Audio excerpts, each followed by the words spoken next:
Is Terra Invicta right for you? Terra Invicta is a 4X strategy game that is releasing into 1.0 after a few years of early access on January 5th, so just around the corner here. The developer is Provonis Interactive. This is the mod team that had been working on the Long War mod for XCOM, a mod that took that game into a long war, making it much longer and more in depth. The game is being published by Hooded Horse. I had originally bought this game when it released into early access back in 2022, but I did receive a review key, so I had access to the 1.0 build for about the last 2 weeks that I've been playing around with, and recently doing a little bit of streaming. The game premise is that a UFO crashes into the planet, and humanity must respond to this new piece of information. This is a game that has both strong 4X elements, but also some pretty interesting narrative elements, at least the first couple times that you play through there when you don't actually know what's going on. I think the best way to play this would be actually to go in relatively blind and try to figure out the mystery yourself. Once you know a little bit of what's going on behind the curtain, you can make different decisions that are more effective but less narratively driven. In that regard, it kind of reminds me a little bit of Alpha Centauri and the way that game told its storyline. So that is a big plus for me. That is something I would love to see in more strategy games.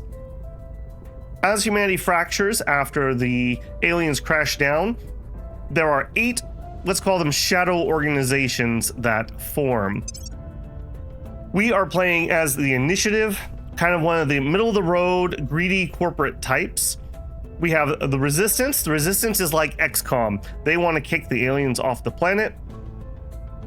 On the other end of the scale are things like the Servants, who want to worship the aliens and are going to try to sabotage humanity and turn our planet over to them. Or people like the Academy, who want to study the aliens and be friends with the aliens. People like Project Exodus, who are like, aliens, forget this noise, we're out of here. They want to build a generational ship and leave the planet. The Protector is like, well, there's no way we can win, but maybe we could negotiate a surrender. And Humanity First, which is like, aliens, cock shotgun menacingly. Depending on which faction you're playing, you have different goals, you have different minor bonuses between the different factions. And you will actually start the game not really knowing what your win condition is, and you will discover that as you find out more about the aliens, research further, and other events throughout the game. It's a very interesting system, and I would say, while it does have a little bit of sameness between them, you're going to be taking a lot of the same actions. Your priorities will shift depending on what faction you're playing. And I think that does give it a bit of distinctiveness. Is that enough for lots of long playthroughs? I think that's really going to depend on how much you love this game. A normal playthrough is somewhere in the neighborhood of 80 to 100 hours. Yeah, you heard me right. It's a very long game. What does it feel like to play? At the beginning of the game, we start with 2 agents. Agents are how we interact with the world.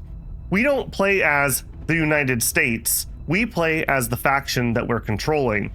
During gameplay, if you lost control of every single control point on the map, you would not have a game over because you are an organization, not a point in the United States, let's say. What you're going to be doing in the early game is frantically running around, trying to figure out what's going on with these aliens and infiltrating organizations and governments around the globe. So let's take a look over here. The European Union has expanded in my game under control the Protectorate.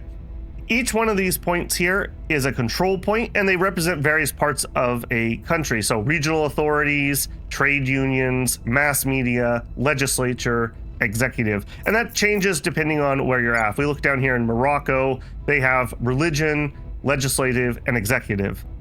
Taking control of these points uses up our control cap, which we have a limit that we are able to grow throughout the game, and we can siphon resources and direct policy in the countries that we have control of. We can come in here and change different parts of the economy. This is all very deep and very simulated. Obviously, at the beginning of the game, depending on your start, you can start in the world as it was in 2022. You can start in the world as it mostly is in 2026. And there is a futuristic start in 2070 that I have not messed with. They took real world data for things like GDP, and that's going to be a pretty major decider on what parts of the globe are really powerful. Generally speaking, it's going to be who you suspect. The United States, if you can get them together, the EU, China, India, maybe Russia. It's going to start there, but you can influence things as you go. What you see here is the stream game that I've been playing for about 20 hours. And in this one, at one point, I had control of Russia and I started disarming their nuclear barrages because I knew I wasn't going to hold this, but while I had it, I wanted to try to disarm them. So that's one example of what you could do. In this game, the AI has both ended the Russia-Ukraine war, and they've also reunited Israel and Palestine together. Because you're a shadow organization, you might be in control of, let's say, two opposite countries that are at war. Well, if you're in control of both governments, you can just end wars. You could have Russia surrender to Ukraine. All kinds of interesting things you can do there. Now, sometimes it takes some research to be able to do things like that, but sometimes, like the EU, they can, from the get-go, start trying to gobble up nations into the actual, 100% controlled by the EU. A normal turn will see you pick your various agents and give them missions to do.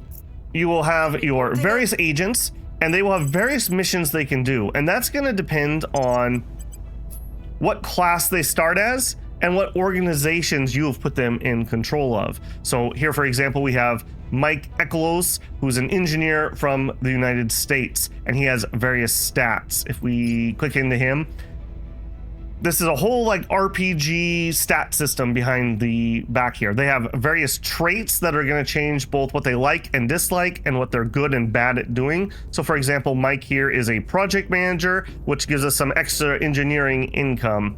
He's a unifier, so in areas where nation cohesion is high, he gets some extra persuasion. He also gets the missions advise and stabilize nation if he otherwise wouldn't have those.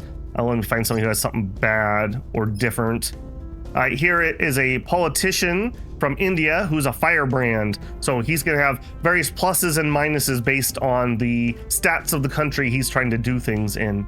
Their attributes over here are pretty straightforward. Persuasion for persuading people to do things, investigation, espionage, command is like commanding military type forces. Admin, very important stat, how good you are at organizing and leading organizations, science, security, and loyalty. They also might give you some income from various things. One of the things you're going to do with these agents beyond use their missions, in the early game, you're mostly looking for public campaign and control nation. You need to turn public opinion in your favor. If we look at here, this orange represents the public opinion of my organization. As you can see, we have pretty much totally dominated in China. If we go somewhere else, for a while, I owned Russia, I owned Kazakhstan, so I'm still pretty popular here, although I've had to abandon area because I just couldn't control that much. Over here in India, my current rivals, the servants, have taken it over, and I'm very nervous about that. I've been running public campaigns over here to turn the public against them and maybe try to kick them out of India. Beyond that, there are many, many other missions. As you can see, this is not a total list. This is just what she has available to her. You can do things like investigate other counselors. You could assassinate them. We could try to sabotage projects or steal projects. We can do crackdowns to try to help us get people pushed out, and then either coup d'etats or purges to try to take control of these control points. Like I said, we are not playing as China. Our organization is just in control of China. So it's a little bit of a mind bend to think about it that way. If I lose China, it's not game over. I could go try to take something else. And because everybody has this command cap limit, There are many places in this globe, and I'm 5 years into this game, that have never even been taken over by somebody. Over here, there's some South America stuff. In this game, no one actually got into the United States until just a couple years ago when Project Exodus finally took it over. So nobody actually was in control of this for a very long time, actually. Beyond that, we can take our counselors and get them organizations. Let's actually come into that differently. Organizations here are all kinds of different things. A lot of these are based in real life things like the Gulf Cartel. And there's also lots of fantasy things like the Hestia Service Group. These are going to provide us with all kinds of different bonuses. If we look at my engineer here, he has lots of science things. So he has Carniva Aviation, he has Atia Investments. Those are giving him science and administration, which is kind of supporting what his main job is, which is to advise me. I have a character here who's a kingpin. This has the criminal stat, and he has things like the Trajan Cartel, the Sphinx Fund, various things like that. My other criminal here has all kinds of cartels. We have the Hong Kong Triad. When you want to get these things, sometimes they require a trait like criminal or government. They also might require that you either are from that country, she's from Turkey here, or you have a control point in that country. So for example, if I wanted these United States ones, I would need a control point over in the United States. So there might even be an argument to be made that maybe you just grab one control point in the US to be able to buy one of these organizations to help you out. And these add various stats between various incomes like money, influence, or ops, research, boost, control, engineering projects, or they might give you stats to your character, or they might give you missions. So you might have a character who's really good at persuasion, but they don't have public campaign. You could find a organization that would give them public campaign. So it's actually kind of a fun system, and you're competing against the AI for these things. You can buy them here, you could trade or steal them from the enemy, and they can do the same to you. Beyond that, you're also going to be going into countries you control and fiddling with what their national priorities are. Depending on your GDP, will give you investment points, and then depending on how you put the pips into priority of the control points you own, that will change where they're investing it. So here in China, I am greatly prioritizing economy and welfare, knowledge, unity, boost, and mission control. Let's actually talk about those last two a little bit here. Boost represents your ability to get materials from planet Earth into space. In the early game, this is incredibly important because we don't have a lot of infrastructure in space. The game starts with the International Space Station and the Tiangong station up in orbit, and nothing else represented up there. So in the early game, rushing for boost and research are really important. We also need to build mission control. This is the infrastructure on the planet and later on in space that allows you to control things like space bases and warships, and you're going to need a lot of that. And again, various countries are going to be better or worse and have better or worse starting positions. In the 2022 start, Kazakhstan is really important because this is where the Russians have most of their boost. So you might prioritize taking Kazakhstan in the early game, or the United States, or China. In the 2026 start, those values have changed around as we've seen China's space program expand and SpaceX put a lot more boost into the United States. So interesting changes in the game state. Beyond that, you might be going around and hunting for the aliens, investigating alien happenings, fighting alien flora that's spreading on the planet's surface through unknown means. So your agents are going to be your thing. In the early game, you start with 2. You can rapidly go up to 4, and you can max out at 6, plus a couple turncoats if you can convince enemy counselors to kind of be double agents for you. Overall, you only have a few decisions to make because every agent can only take 1 action per turn. In the early game, 1 turn is a week. At the point I'm at, 1 turn is 2 weeks. So you'll just have them try to do something. Let me take Mo here, and let's say I wanted to, I don't know, crack down Mongolia. You'll have a various chance, and that's going to be based on their stats versus the stats of what they're doing, obviously the type of mission they're doing. You also can spend some kind of resource. In this case, it would be influence. It starts at 0, goes up to 1, and then doubles every click that you go further. And each one of these would raise our success. In this case, she's pretty good at this. Let me do something she's not good at. Increase unrest here. She's not very good at this because this uses command, and this is not a stat that she's good at. She has a 1 command. As I spend more and more ops, I could actually get a pretty good chance on somebody who's not good. But I'm spending 64 of my ops, which are very precious to me in the game I'm at. Public opinion uses funding, which also is used to pay for upkeep for various things and buy organizations, make trades with other factions. Might use influence. Influence is generated by public support and might be spent if you're over your control cap or to buy various things or do various missions. Overall, pretty good resource system, pretty fun. It has a good ramp up feel to it as you collect more and more.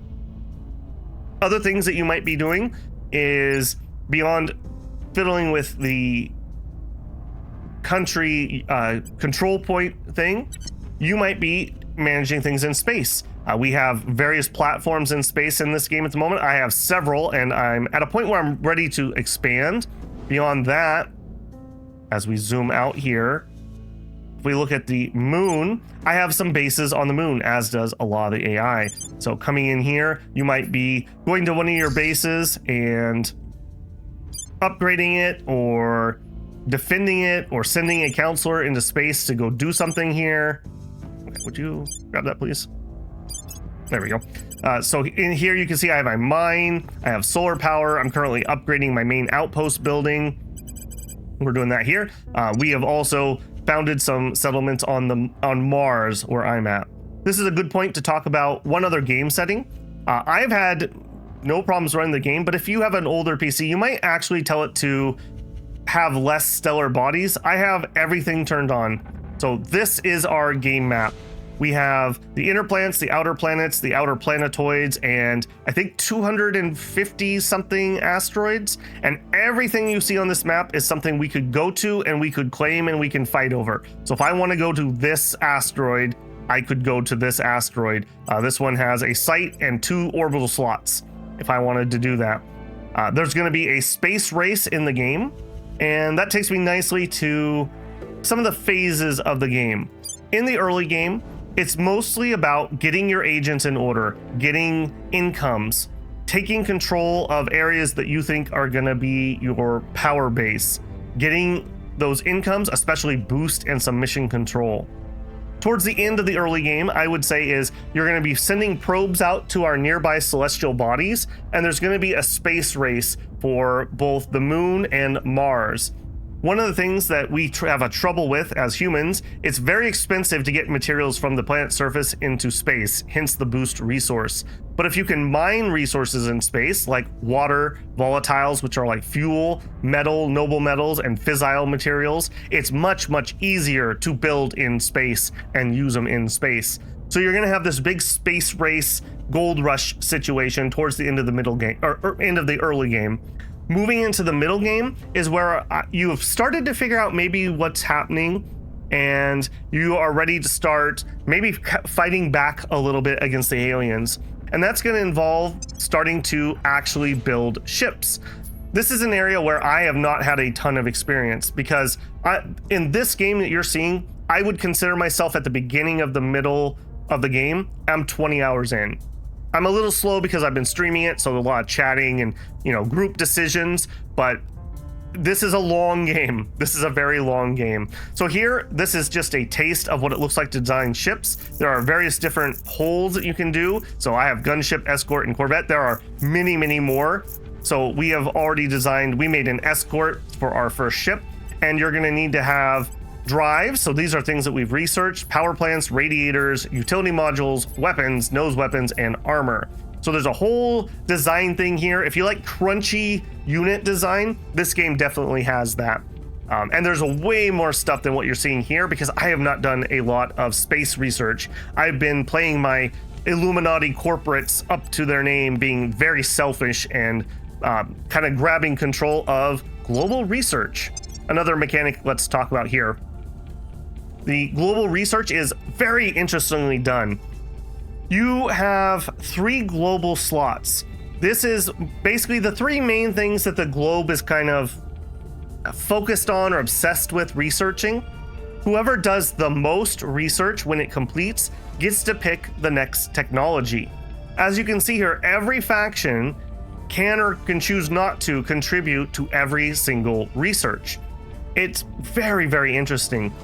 Down below, we have engineering projects. These are things that we've figured out based on technology. So if we have a technology for gas core fission systems, then we will have to do an engineering project to take that theoretical knowledge and actually design and be able to build those.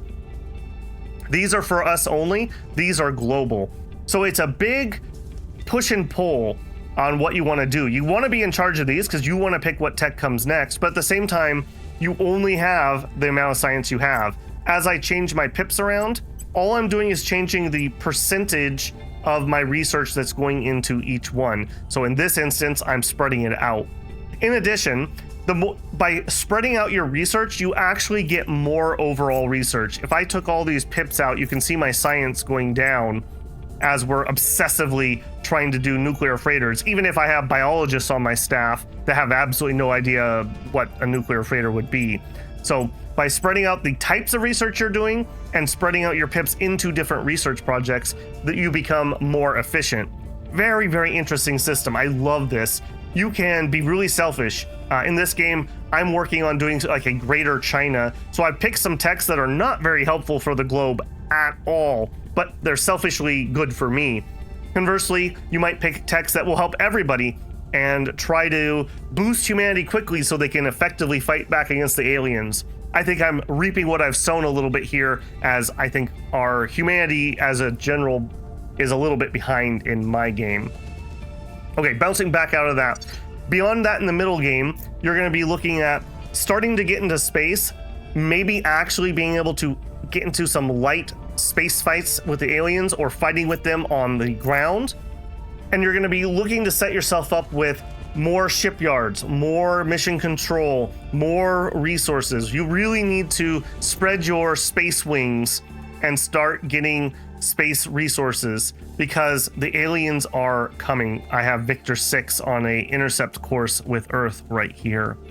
And the aliens are playing a similar game to what you're doing. They're building new bases, they're building new ships, they're getting resources. So the clock is ticking. In the late game, you're going to be looking at actually taking the fight to the aliens. It's simple for me to zoom out and look at these faraway places. We have absolutely no hope of getting here. If I wanted to fly a military ship to Mars with my technology right now, I don't even think I could do it. I could barely fly a military ship from Earth to the moon at the moment. So we have a long, long ways to go with technology. As for bugs or stability, I've had almost no problems. I've had no crashes. I've had just the tiniest little bit of slowdown, but I'm going to attribute that to me streaming the game, running voice capture, all the things there. When I played it in single player, I haven't had any stutters or any problems with that. I've had one minor like little tooltip bug where like a tooltip kind of gets stuck, but it's incredibly minor and not game breaking. You just have to move your mouse around, back out of the screen or come back in and not have a problem with that. So for me, it's been incredibly stable. You know, I do have a relatively powerful machine, but even when I played this, when it launched into early access, I very rarely had any problems. That's been a pretty light overview of a 100-hour plus game, but I think that gives you the gist without trying to do too many spoilers. I didn't even touch on ground fights. It looks like the UK and the United States are fighting with the European Union on the ground. So controlling countries and moving armies and building navies. Didn't even touch on any of that stuff, but I think you will discover that pretty organically as you play. As for overall thoughts, you will like this game if you like long-term planning, if you like crunchy unit design, if you like super large and complex tech trees. I didn't even pop that open. If I view the full tech tree here, This is our tech tree.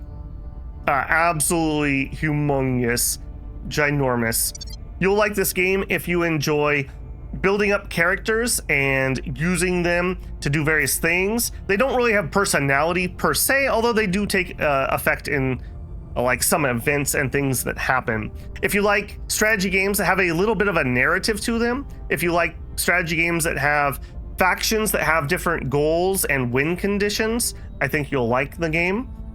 You definitely have to be dedicated though. Even if you play on the faster mode, I can't imagine you would finish a game in under 30 hours. I have not experienced that because I do like the slow crunch, but this is a game that takes a lot of time, and you're probably going to have a few restarts the first few times you play as you figure out various systems and how they interact with each other. I think you will not enjoy this game if you don't like those time commitments. If you want to hop on for an hour and finish a round of something, you're not going to be doing that. An hour is a few turns in this game if you're not in just a phase where everything's just ticking along and you're rapid fire repeat ordering. Most of the time, you're going to spend a lot of time checking new organizations, leveling up your counselors, tweaking those control points we looked at, like very minute tweaks, like, okay, maybe I need 1 pip here in spoils or things like that.